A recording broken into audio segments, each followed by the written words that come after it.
Aujourd'hui, je veux qu'on parle d'une scène qu'on vit presque tous, mais dont on n'ose pas toujours parler. Imagine ta matinée d'hier ou d'aujourd'hui. Le réveil sonne avant même d'avoir ouvert le deuxième œil, avant même de poser tes pieds par terre ou de dire merci pour cette nouvelle journée et de remercier ton créateur. Qu'est-ce que fait ta main? Ta main cherche automatiquement le téléphone sur la table de chevet. Tu déverrouilles l'écran, tu regardes tes messages, tu ouvres tes applications, tu commences à faire glisser ta pouce. Une vidéo, deux vidéos, trois vidéos, des gens qui dansent, des nouvelles du monde, des trucs drôles et de la musique. Sans t'en rendre compte, 20 minutes viennent de passer. Tu es encore sous la couette. Ton esprit est déjà rempli d'informations, de bruit, d'images d'autres personnes. Et quand tu te lèves enfin, tu te sens déjà lourd. Tu te sens déjà fatigué. Même la prière du matin ou ton petit déjeuner, tu les fais avec tête ailleurs, agitée. Et la journée continue comme ça. Dès que tu as 2 minutes d'attente, au feu rouge, dans une file, aux toilettes ou avant même de te coucher, le téléphone sort de ta poche. À la fin de la journée, tu te couches avec une sensation bizarre, une sensation de vide. Tu te dis, j'ai l'impression d'avoir été occupé toute la journée, mais en vrai, je n'ai rien construit. Je n'ai pas avancé sur mes rêves. Si tu vis ça, je veux que tu saches une chose. Tu n'es pas fou. Tu n'es pas paresseux. Ton cerveau est simplement saturé par une mécanisme qu'on appelle la dopamine. Et aujourd'hui, on va comprendre ensemble comment sortir de ce cercle pour retrouver ton calme, ta mémoire et ton énergie. Alors, pour bien comprendre ce qui se passe dans ta tête, il faut regarder comment nos parents et nos grands-parents vivaient. Dans le temps, quand un homme voulait un résultat, il devait payer le prix en effort d'abord. Tu voulais manger un fruit. Il fallait planter la graine, arroser pendant des mois, désherber sous le soleil et attendre la récolte. L'effort venait avant le plaisir. Et parce que l'effort était grand, le cerveau appréciait la récompense à sa juste valeur. Regarde notre monde aujourd'hui. C'est l'inverse total. On a la récompense sans l'effort. Tu veux rire, un clic et tu as 100 blagues en vidéo. Tu veux manger, un appel ou un clic et la nourriture arrive chez toi. Tu veux de l'attention, tu postes une photo et tu obtiens des likes immédiatement. La dopamine, c'est une petite molécule dans ton cerveau qui te donne l'envie d'agir. C'est le carburant de la motivation. Le problème, c'est que quand tu donnes à ton cerveau de la dopamine facile et rapide du matin au soir, il devient un enfant gâté.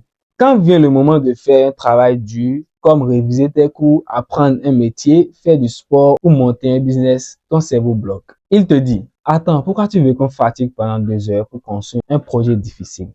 Alors qu'en restant assis sur ton canapé avec le téléphone, on a du plaisir gratuit. C'est exactement ça qui détruit tes ambitions. Ce n'est pas parce que tu manques de talent ou de compétences. C'est juste que ton cerveau s'est habitué à la facilité. Et cette situation de dopamine facile crée 4 grands symptômes dans ta vie de tous les jours. Regarde bien si tu te reconnais dans l'un d'entre eux. Le premier symptôme, c'est l'incapacité à te concentrer. Tu ouvres un livre ou un document, importe. Tu lis la première page et au milieu de la deuxième page, tu réalises que tes yeux lisent les mots, mais que ton esprit est ailleurs. Tu n'arrives plus à rester focalisé plus de 5 minutes sans rechercher une distraction. Le deuxième symptôme, c'est l'irritabilité et l'impatience. Dès qu'il faut attendre quelque part, que ce soit chez le médecin, au marché ou en voiture, tu deviens nerveux. La nuit te fait peur. Tu ne sais plus rester assis 10 minutes en silence avec tes propres pensées. Le troisième symptôme, c'est le sommeil cassé. La lumière et les vidéos stimulent ton cerveau juste avant de dormir. Le résultat, c'est quoi? Tu te réveilles le lendemain aussi fatigué que quand tu t'es couché. Parce que ton esprit a travaillé toute la nuit pour digérer ce que tu as regardé. Maintenant, le quatrième symptôme, c'est quoi? C'est la flemme face aux grands projets. Dès que tu penses à ton avenir, à tes projets de vie, ça te paraît une montagne infranchissable. Tu te sens dépassé d'avance. Alors tu repousses à demain, puis à la semaine prochaine, puis au mois prochain, et le temps passe au fur et à mesure. Maintenant que le diagnostic est posé, comment on répare ça? Je ne vais pas te dire de jeter ton téléphone ou d'aller vivre dans la forêt. Non.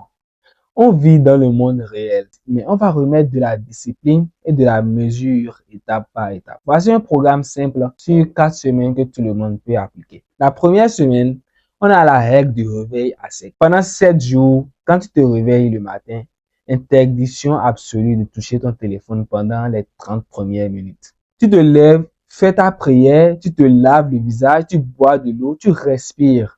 Donne ton esprit un début de journée calme et propre.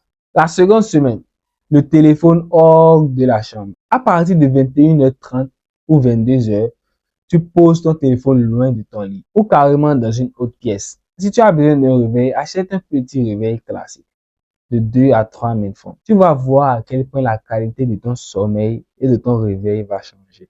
Alors, la semaine 3, bloquez 1 heure de travail profond. Chaque jour, choisis 1 heure précise dans ta journée où tu travailles sur ton avenir, tes compétences, ton projet, tes études.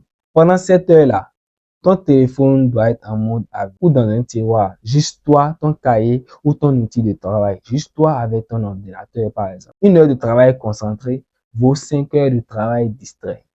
Alors, à la semaine 4, apprendre à aimer l'ennui. Quand tu es dans une file d'attente ou dans les transports, résiste à l'envie de sortir ton écran. Regarde les gens autour de toi. Observe le paysage. Réfléchis à ta vie. L'ennui, c'est là où naissent les meilleures idées de ta vie. Mon frère et ma sœur, reprendre le contrôle de son esprit et de son temps, ce n'est pas une question de mode.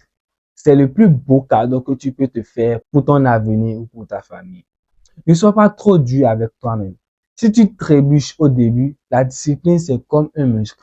Ça se travaille un peu tous les jours. L'important, c'est de ne pas abandonner et de rester constant. Dis-moi directement en commentaire quelle est l'étape de ce programme que tu vas commencer à appliquer dès ce soir. Je vais prendre le temps de lire et de répondre à vos engagements. Prenez soin de vous, gardez la foi, restez concentrés sur ce qui compte vraiment. C'était Sino Bendo, on avance ensemble, merci beaucoup, à la prochaine.